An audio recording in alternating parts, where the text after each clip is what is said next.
कहीं चले जाने से, घूमने चले जाने से क्या मन हल्का हो जाता है। लोग कहते हैं ना कि कहीं घूमने के लिए चले जाओ, मन हल्का हो जाएगा। लोग घर छोड़ करके जंगलों में, पहाड़ों में, नदियों में, समुद्र में कहीं भी घूमने के लिए चले जाते हैं। क्या वहाँ जाने के बाद वाकई में ऐसा होता है कि मन हल्का हो जाता है? ऐसा नहीं है। वहाँ जाने के बाद आपके आसपास की वातावरण शांत हो जाती है ना, पहाड़ शांत हो जाते हैं, नदियों के पास में नदियाँ शांत हो जाती है, पर आपके मन के अंदर की जो हलचल है वो आपस में चलती रहती है, लड़ते रहती है एक दूसरे से।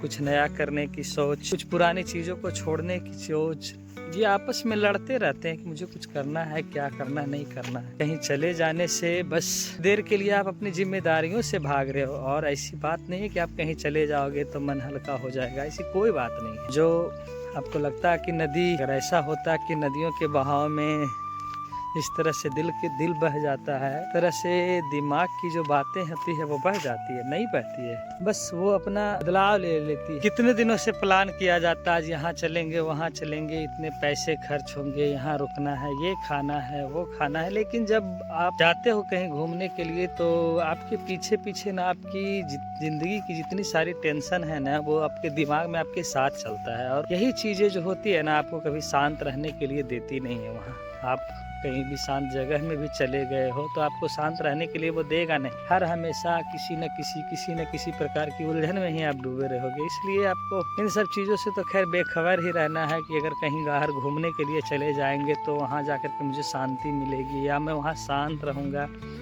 ऐसी कुछ भी बात नहीं है। बस आप कुछ देर के लिए अपनी जिम्मेदारियों से भाग रहे हो घूमने के बहाने, और कुछ नहीं। कहते हैं ना कि हर रात के बाद एक सुबह निश्चित होती है, कहते हैं ना कि हर एक काली रात के बाद सुबह जरूर होती है, और वो सुबह जब होती है ना तो बहुत ही खूबसूरत और सुनहरा और शांत होता है, बहुत ही मज़ेदार सुबह होती है। बस उसी तरह से जैसे 2-3 दिनों से इधर पिछले एकदम इतनी तेज ठंड थी, पूस की रात और हिला देने वाली ठंड, मत पूछो यार। पछुआ हवा ने इतना कनकनी कराया है, इतना ठंड दिया है, लेकिन अंततः आज 3-4 दिनों के बाद सूर्योदय ने अपनी लाली बिखेरी है और सुबह भी हो गया, सूर्योदय भी हो गया है, सूर्य दिखाई भी देने लगे हैं। और ये जो 3-4 दिनों के बाद सूर्योदय जो हुआ है, सूर्य जब दिखाई दिए हैं तो अपने आप में ना एक अलग एनर्जी, खुशियाँ, एनर्जी, और लगता है ना कि ठंडा ही खत्म हो गया है।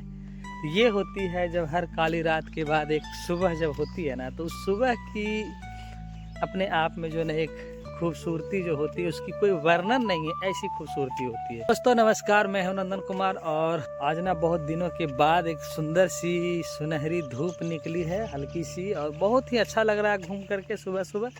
और दिन की अपेक्षा और दिन तो बस घूमने के लिए निकलते थे तो बस ये चाहते थे कि अपनी बॉडी को किसी तरह से छुपाए रखें, बदन को छुपाए रखें, ये होती थी हर दिन की सुबह। लेकिन आज थोड़ी सी अच्छी लग रही है, बिल्कुल खुला खुला सा मौसम, बहुत ही सुहाना मौसम लग रहा है। पीछे से धूप निकल रही है और उसके बीच में ये घूमने का आनंद, अपने खेतों में हरे भरे पेड़ पौधों के बीच में जो आनंद प्राप्त होती है ना, इसकी कोई वर्णन नहीं है। ये होती है गांव की असली आनंद, जो आप घूम रहे हो अपने खेतों में, अपने गांव में, इन कच्चे रास्तों में, इसकी कोई तुलना नहीं होती है।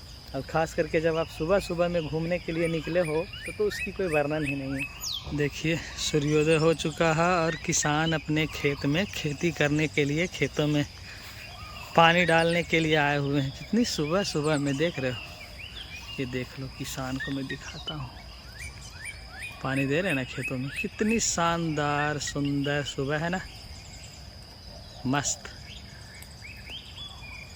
तो ये थी मेरी आज की सुबह की मॉर्निंग ब्लॉग, और छोटी सी थी, बस घूमने के लिए बनाया था। और आप लोगों को कैसा लगा मेरे गांव की ये खूबसूरती और हरे भरे पेड़ पौधे देख करके कमेंट में ज़रूर करना, और बताना अपने कमेंट बॉक्स में, लिखना कैसा लगा घूम करके मेरे गांव में।